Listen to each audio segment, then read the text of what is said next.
thank everyone for tuning in. My name's Mcburney. I'm from Bendigo, Australia, and I'm from a team of 5 wonderful people who've been working on Beehive Cooperative for the last 4 or 5 years now.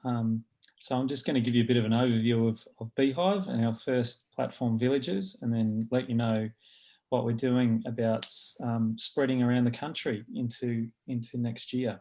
So I'm zooming in here from Dja Dja Wurrung country in Bendigo, and I'd like to pay my respects to elders past, present and future. And I'd also like to acknowledge that our session is running concurrently with some pretty awesome new economy people, with Dee Brooks talking about mapping community wealth, and Morag Gamble talking about permaculture, and Matthew Daly talking about cooperative housing. And it just shows how amazing NENA is, that we have these brilliant concurrent sessions. So Beehive, we're about local people, local place, local economy.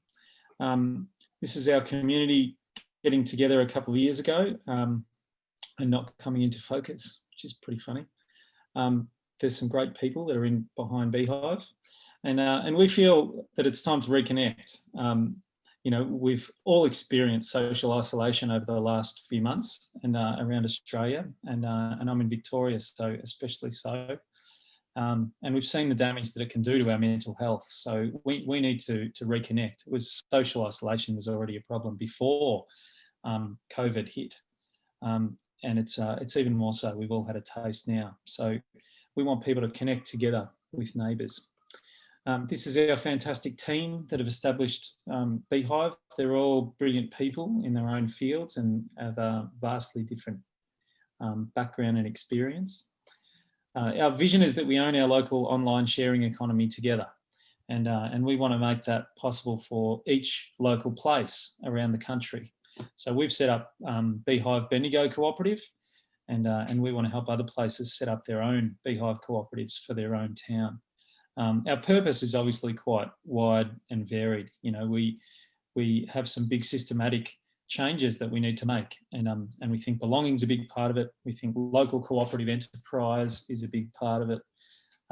Meaningful local work is a big part of it. Localising spending, localising ownership of the economy, controlling our online footprint and our future, and community wealth building. So we've got a pretty wide remit, but we all need to have that because we're solving some pretty big issues and problems. So this is the Villages platform, and we've just launched in Bendigo. We had this magnificent launch where we couldn't get together with other humans because of COVID when we're launching a community platform. But on Villages, you can set up a sharing library with your neighbours to share stuff and skills. You can create events with those neighbours. You can organise things together. You can plan things together, so you can have a conversation with your community about local projects. You can direct message people in your community. You can create communities that exist across your town. So your village is around your house, communities are across your town, and you know, we're a local cooperative, so you can become a member and an owner of the cooperative too. So Villages is this is the first screen that you see when you jump on villages.beehive.coop, and you can type in your address, and it shows you, it puts you on the map, and it shows you what's happening around you. So your village will be made up of people who live on that map, because we want people to connect with the neighbours that live around them. You can make that distance bigger if you're in a country area, and you can make it smaller if you're in a city area. Or if you're a total extrovert, you can make it bigger in a city. And if you're an introvert, you can make it smaller in the country. Totally up to you. You're in charge of your village. So you can also add friends across town that you already know and trust to your village and set up that sharing library. So this is the functionality. In your direct message, you can plan things together. You can post publicly. You manage the people in your village, just the way you manage relationships currently with neighbours. You know some of them, you don't know others. So you're in charge of who's in your village. You know, 2 people need to consent, obviously, to be in each other's villages. You can't just add anyone that you want. Then there's communities across town. So they have the same functionality as your village, except they don't have the sharing library. So they can be for whatever you'd like. They could be gardening groups, health, sport. They could be for causes.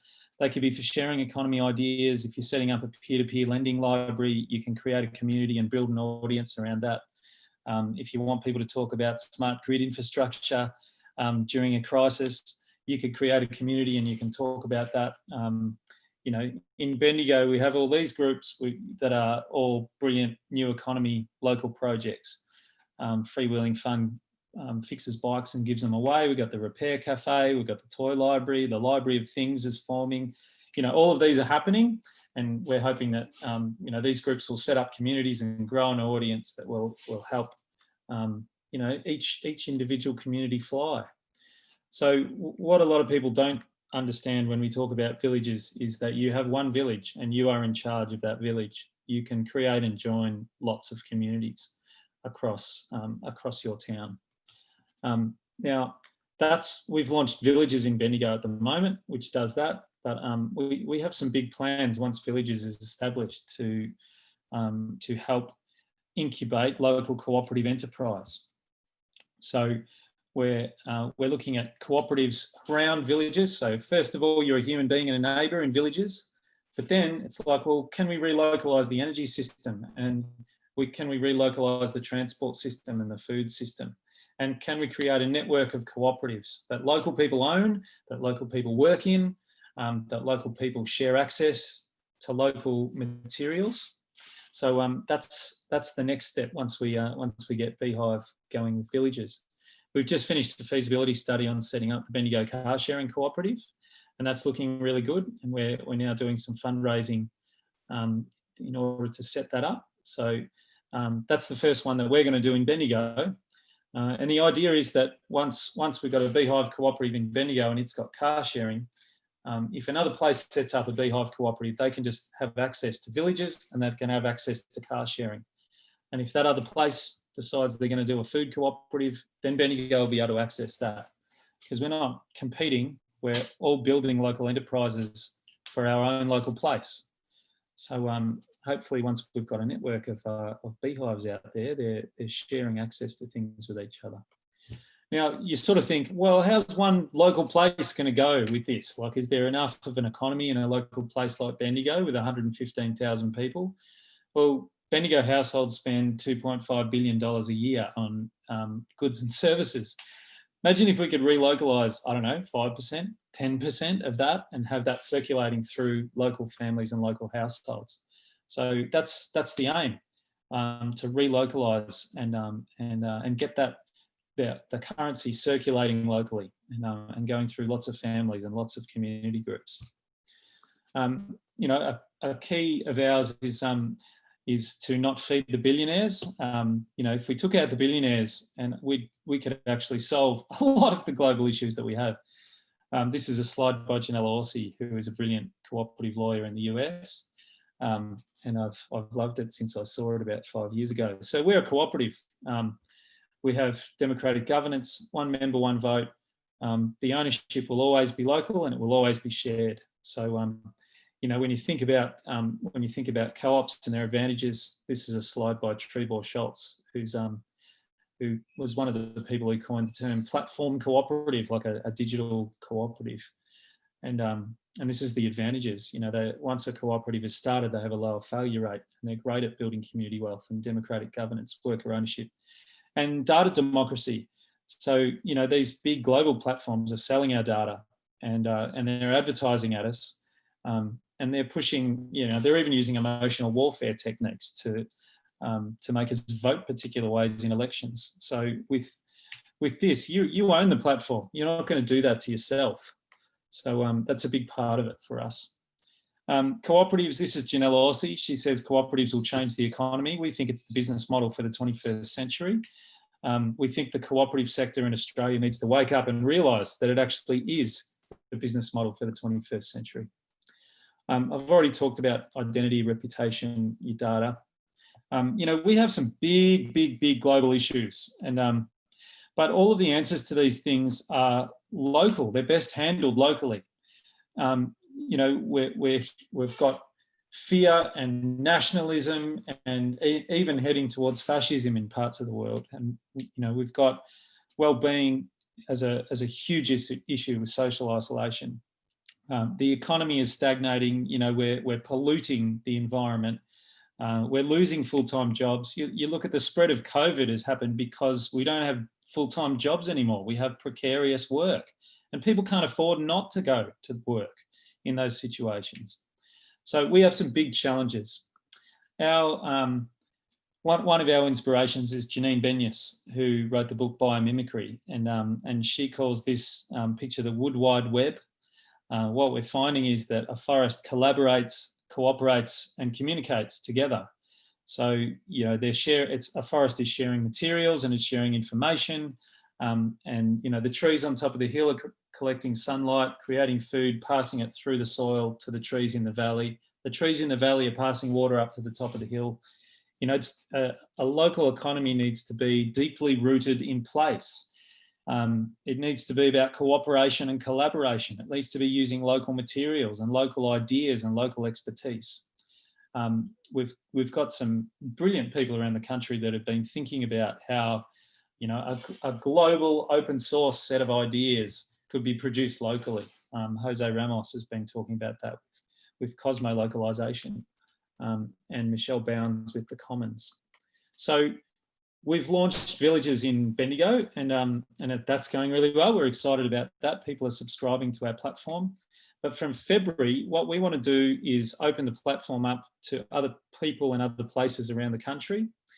And what we're hoping is that we can, when people subscribe to the Villages platform around Australia, we will actually use part of that subscription money to pay local people, local activators, to set up their own beehive cooperative, at which point the governance localises and the spending localises, and the incubation of cooperatives localises. So we think Villages can be a tool that can help cooperatives get over the hardest part of setting up a cooperative, which is upfront capital. I've told that story before publicly, and you can look at talks about that. It's very hard work. I'm trying to raise capital as a co-op. So we want a network of local beehive cooperatives sharing and learning and growing together, and helping their own local places. Or you could set up a beehive cooperative, and you can use that to build an audience, to build a community underneath your new economy project, to help your new economy project fly. So, you know, you can imagine if you've got groups of neighbours everywhere with sharing libraries and communicating with each other and setting up communities, you know, it makes it easier to set up a repair cafe or a library of things. And we hope that the beehives will help with all those brilliant local new economy projects. I always have to put this slide up just before I finish.